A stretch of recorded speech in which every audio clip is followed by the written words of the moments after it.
दोस्तों, कैसे हैं आप सब। आज की हमारी कहानी है जब बहू ने तोड़ा घर। अगर अच्छी लगे तो चैनल को लाइक, शेयर और सब्सक्राइब करना ना भूलें। एक बहुत ही पुरानी कहावत है, एक औरत ही घर को जोड़ कर रखती है।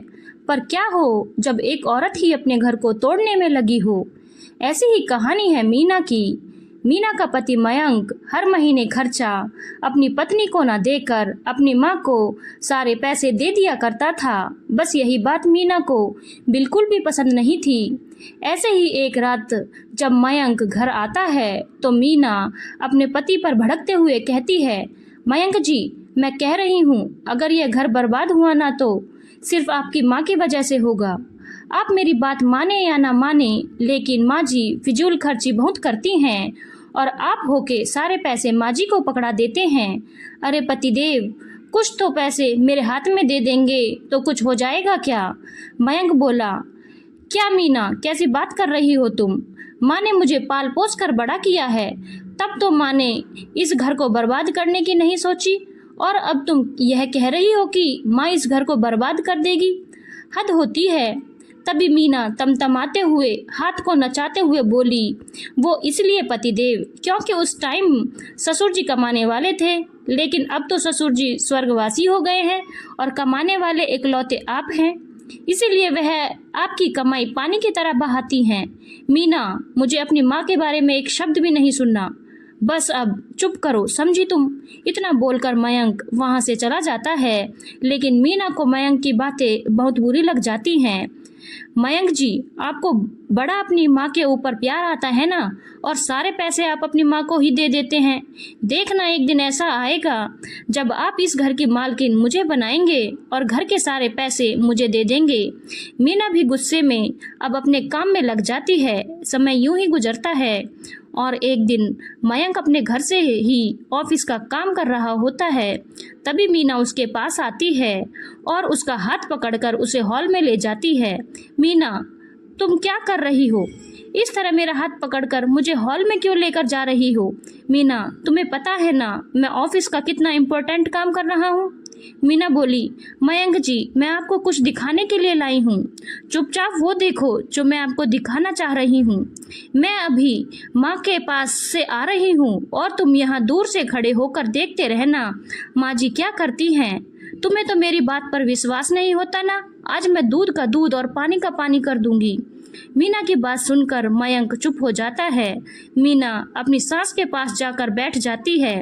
मम्मी जी, आप फ़ोन में क्या कर रही हैं। मतलब मैं कुछ दिनों से देख रही हूँ आप फ़ोन में कुछ ज़्यादा ही लगी रहती है। क्या बात है, कुछ पसंद आ गया है क्या। अरे नहीं बहू, ऐसी कोई बात नहीं है। वह तो मैं घर के लिए बाल्टियाँ देख रही थी ऑनलाइन। वह क्या है ना, बाहर जाकर बाल्टी लेंगे उससे तो अच्छा ही है कि ऑनलाइन खरीद ले।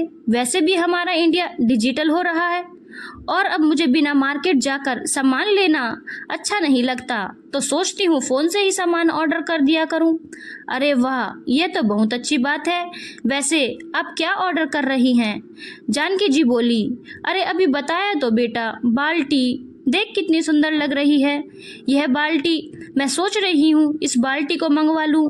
देखने में भी अच्छी है और मजबूत भी लग रही है। लेकिन मम्मी जी, यह तो बाल्टी बहुत महंगी है। इतनी महंगी हम ऑनलाइन लेंगे उससे तो बेटर है ना कि हम ऑफलाइन खरीद लें। वैसे भी ऑनलाइन सामान कैसा आता है उसकी गारंटी कोई नहीं लेता। मेरे ख्याल से तो हमें इतनी महंगी वाली बाल्टी नहीं लेनी चाहिए। अगर बाल्टी लेनी है तो चलिए मैं मार्केट से आपको दिला देती हूँ। अरे नहीं बहू, रहने दे, मैं ऑनलाइन ही लूँगी। अब मुझे मार्केट नहीं जाया जाता। वैसे भी शरीर में इतनी बीमारियां बढ़ रही हैं कि चला भी नहीं जाता मुझसे। जानकी जी की बात सुनकर मीना कुछ नहीं कहती और चुपचाप वहां से चली जाती है और मयंक को कहती है, मयंक जी, मैंने कहा था ना कि माँ जी उस आपसे फिजूल खर्चा करवा रही हैं। अरे जो बाल्टी यहाँ 250 रुपये में आ रही है, वही बाल्टी माँ जी को 600 में खरीदनी है। अब बताओ यह फिजूल खर्ची है या नहीं? मीना की बात कहीं ना कहीं मयंक के दिमाग में हिट करती है, लेकिन मयंक उस समय तो कुछ नहीं कहता और अपने काम में लग जाता है। उस समय यूं ही गुजरता है और गुजरते समय के साथ साथ मीना आए दिन मयंक को भड़काती रहती है। वह कहते हैं ना, अगर एक पत्थर पर बार बार मारा जाए तो वह पत्थर भी टूट कर बिखर जाता है। ठीक उसी तरह मीना मयंक को भड़काने में कामयाब हो जाती है। मयंक जी, मैं आपसे कह रही हूँ, आप माँ जी को पैसे देना बंद कर दीजिए, नहीं तो कुछ ही दिनों में सब कुछ बर्बाद कर देंगी।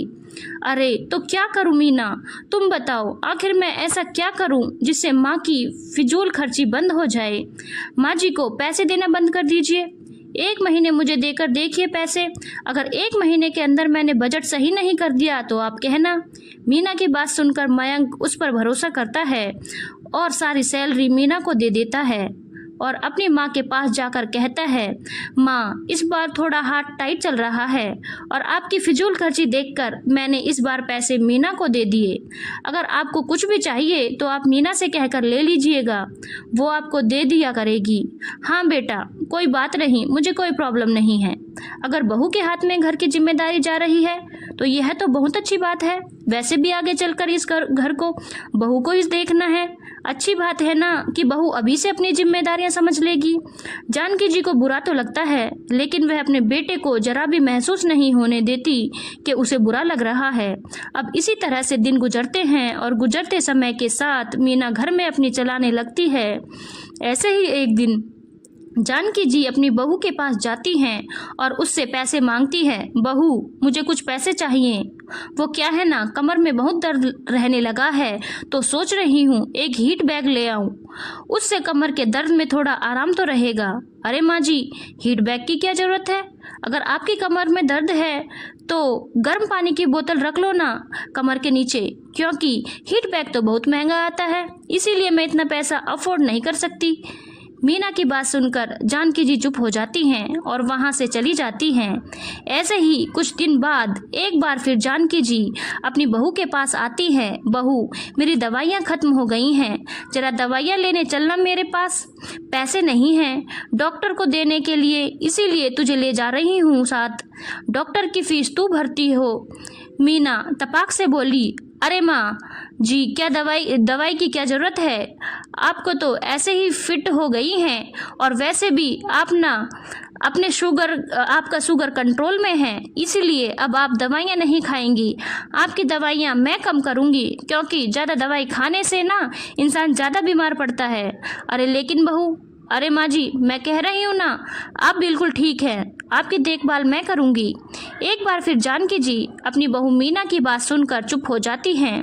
समय यूं ही गुजरता है और गुजरते समय के साथ साथ अब जानकी जी काफ़ी कमज़ोर हो जाती हैं। धीरे धीरे अब उनकी तबीयत भी काफ़ी बिगड़ने लगती है। यह देखकर मयंक अपनी माँ का शुगर चेक करवाता है और अपनी माँ का बढ़ा हुआ शुगर देखकर हैरान हो जाता है। वह तुरंत जानकी जी को अस्पताल ले जाता है। जानकी जी की ऐसी तबीयत देखकर मयंक डॉक्टर से सवाल करता है, डॉक्टर साहब, माँ की इतनी तबीयत कैसे खराब हो गई? क्या आप माँ के ऊपर ध्यान नहीं दे रहे? क्या बात कर रहे हैं मिस्टर मयंक, हम आपकी माँ के ऊपर ध्यान तो तब देंगे ना जब आपकी माँ हमसे दवाई लेंगी। आपकी माँ पिछले 1 महीने से दवाई नहीं ले रही, पिछले 1 महीने से हमारे पास दवाई लेने आई ही नहीं। डॉक्टर की बात सुनकर मयंक हैरान हो जाता है और बिना कुछ कहे अपनी माँ को दवाई दिलाकर घर आ जाता है और अपनी माँ से सवाल करता है, माँ, आप पिछले 1 महीने से दवाई क्यों नहीं ले रही थी? आखिर ऐसी क्या वजह थी जो आपको दवाई छोड़नी पड़ी? बेटा, अब दवाई का क्या करना है, वैसे भी मैं दवाई खा खा कर बोर होती जा रही हूँ। ऐसा लगता है दवाइयों में ही ज़िंदगी सिमट गई है, इसीलिए मैंने दवाई छोड़ दी। मयंक और जानकी जी आपस में बात कर रहे थे, तभी बीच में मीना भी बोल पड़ती है, मयंक जी, आप माँ पर इतना गुस्सा क्यों कर रहे हैं? माँ सही तो कह रही है। अब कब तक माँ जी दवाई खाती रहेंगी? मीना की बात सुनने के बाद मयंक समझ जाता है कि उसकी दवाई बंद करने वाली कोई और नहीं बल्कि उसकी बीवी मीना है। मीना, तुमने माँ की दवाई बंद करवाई है ना? नहीं तो मैंने दवाई बंद नहीं करवाई, बल्कि मैं तो बोलती थी माँ जी को दवाई लेने के लिए। लेकिन मीना बोली, अब बस करो मीना, और कितना झूठ बोलोगी। अरे तुम पर विश्वास करके मैंने अपनी माँ की और इस घर की जिम्मेदारी दी थी, पर मैं यह नहीं जानता था कि घर संभालने के पीछे, पैसे बचाने के पीछे तुम माँ की हेल्थ के साथ खेल जाओगी। अरे तुम्हें तो अपनी पत्नी कहते हुए मुझे शर्म आ रही है। सुनो मीना, तुम आगे कोई गलती करो इससे पहले तुम इस घर से दफ़ा हो जाओ, और मेरी नज़रों से भी। मुझे माफ़ कर दीजिए मयंक जी, मुझसे बहुत बड़ी गलती हो गई। मैं ना जाने अनजाने में माँ जी की हेल्थ के साथ खिलवाड़ किया, पर मैं वादा करती हूँ कि मैं आगे से ऐसा कुछ नहीं करूँगी। आप मुझे सिर्फ एक मौका दे दीजिए। माफ़ी गलती की होती है, गुनाहों की नहीं, और तुमने गलती नहीं गुनाह किया है। चली जाओ यहाँ से, वरना धक्के मारकर यहाँ से निकाल दूंगा। मयंक और मीना के बीच इस तरह की लड़ाई देखकर जानकी जी बीच में बोल पड़ती हैं, अरे मयंक जाने देना, गलती हो गई बहू से, और वैसे भी गलती तो इंसान से ही होती है ना, बहू भी तो इंसान है। बहू को एक मौका दे दे, क्योंकि अगर तूने बहू को यहाँ से भेजा तो तेरे सर की कसम तू मेरा मरा हुआ मुंह देखेगा। अपनी माँ की बात सुनकर मयंक अपनी पत्नी को माफ़ कर देता है और उसे घर में रोक लेता है, जिसके बाद मीना को भी अपनी गलती का एहसास होता है और वह अपनी सास से माफ़ी मांगती है। धन्यवाद दोस्तों, अगर आपको कहानी अच्छी लगी हो तो चैनल को लाइक, शेयर और सब्सक्राइब करना ना भूलें।